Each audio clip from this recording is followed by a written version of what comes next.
कसरी चाहिँ भन्नुहुन्छ त? आज चाहिँ सङ्कल्प पर्वमा हाम्रो राई यम्फू राईहरूको पूजा बाली पूजामा जाँदैछौँ। हाम्रो पूजा चाहिँ राई गाउँमा हुन्छ। आज चाहिँ मात्ने हो। यहाँ जाँड बोकिहालेको छौँ। आमा छोराले मात्रै खाने भनेको यो चाहिँ, अरूलाई खुवाउने चाहिँ अरू लगेका छौँ, किनभने यो चाहिँ अलिक मिठो छ नि त। ल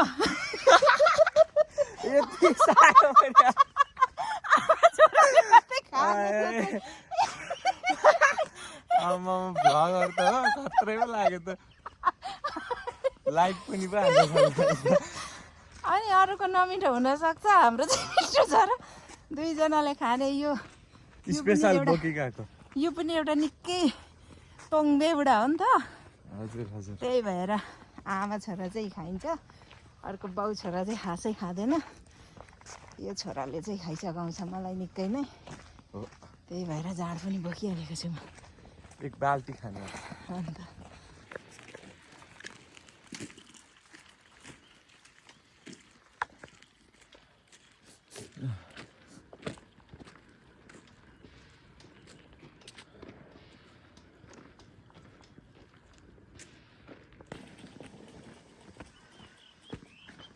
हट्छ त्यो ट्याङ्गे।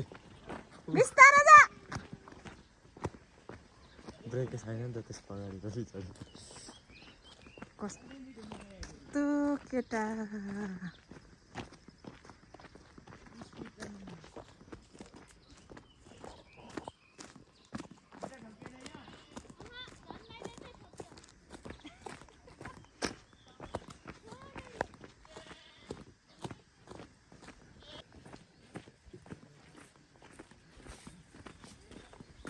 पूजा सुरु भएको छैन भन्छ।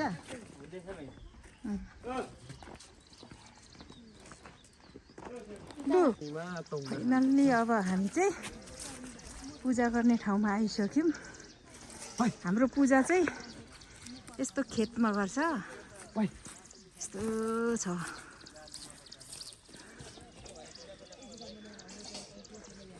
गलेर उकालोमा से भइरहेको छु म चाहिँ अलिक।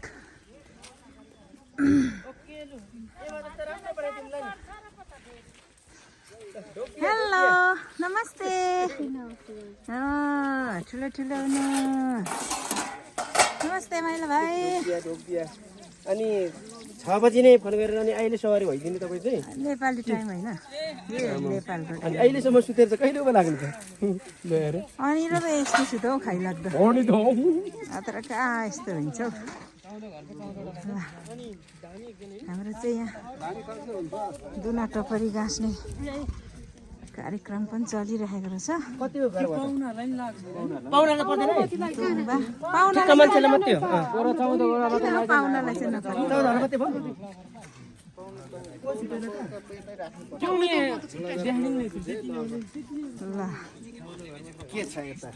चाहिँ मेरो भाइ हुनुहुन्छ देवर बाबु, यता मेरो श्रीपति हुनुहुन्छ। श्रीपतिमा चाहिँ म चाहिँ श्रीमती।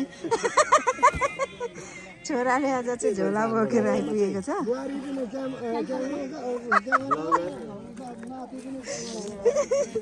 यहाँ चाहिँ तयार हुँदैछ पूजा गर्ने ठाउँ हाम्रो। एकदमै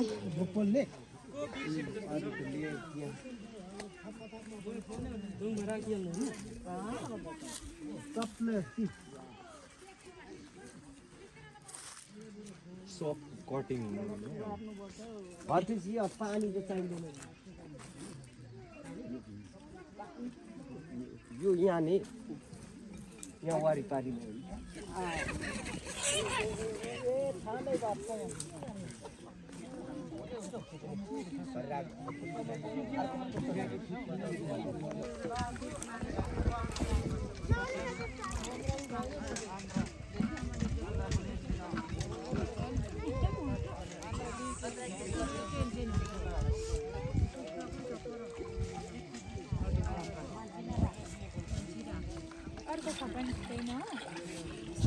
पानीले दिनु न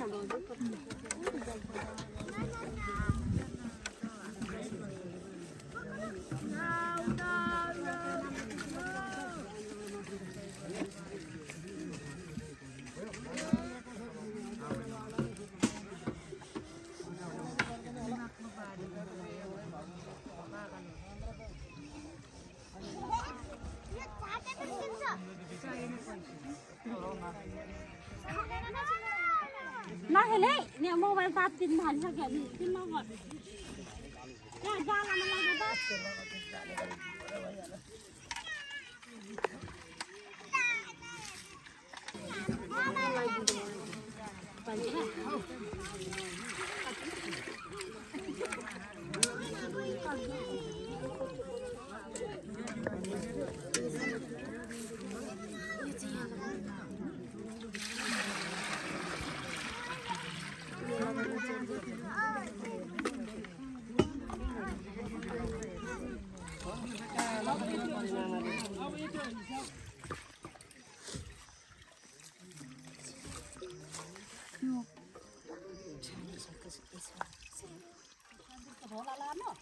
एक बाल्टी चाहिँ म खानुलाई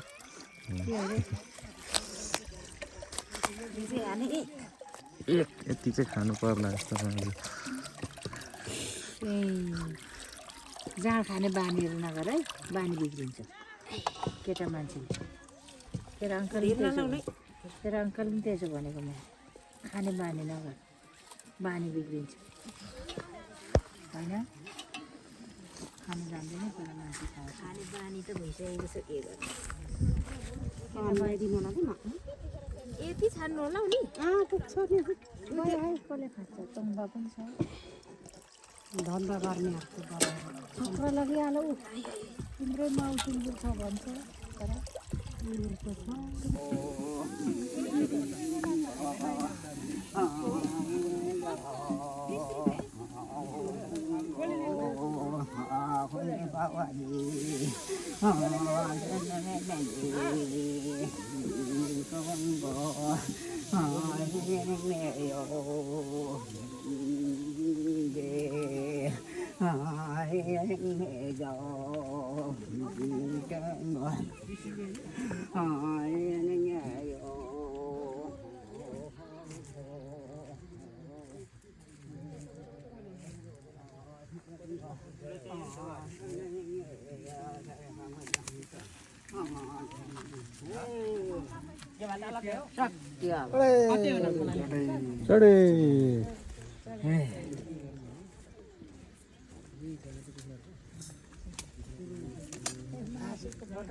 हुनु त यो धार्नी मासु झुन्डाएर उसले खाने त होइन टाउको खै टाउको त माथि होइन पोतीको काको सन्दीप ओ सन्दीप यहाँ टाउको पोतीको टाउको माथि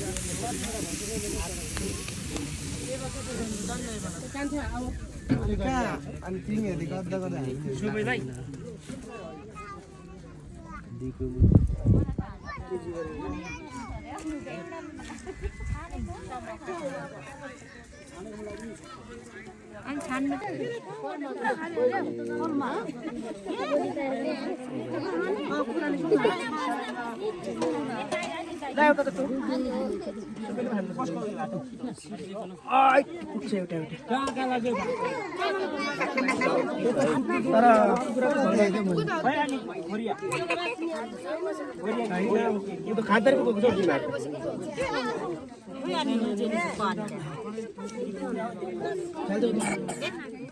खाला हो त त्यो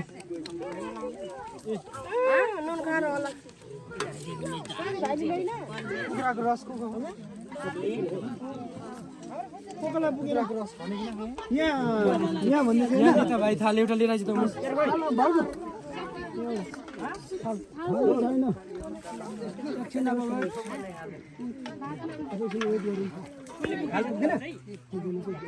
एकछिन वेट गरौँ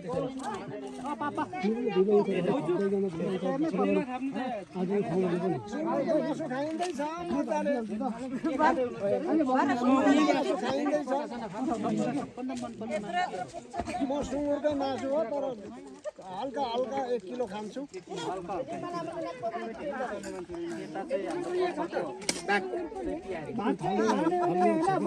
ए हुन्छ चलाउ न ऊ परम छैन के राखी यहाँ कसले नि फेरि पानी पकायो धुलो उठ्छ भनेर हो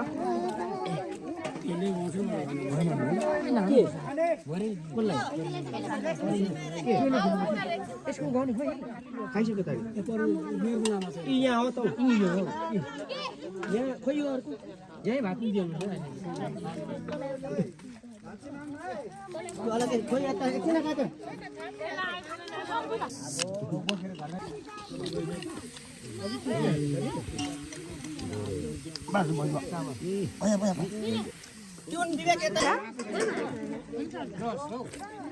अनि यता चाहिँ किन आइरहेको हेलो हेलो रस दाजु के गर्यो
सारा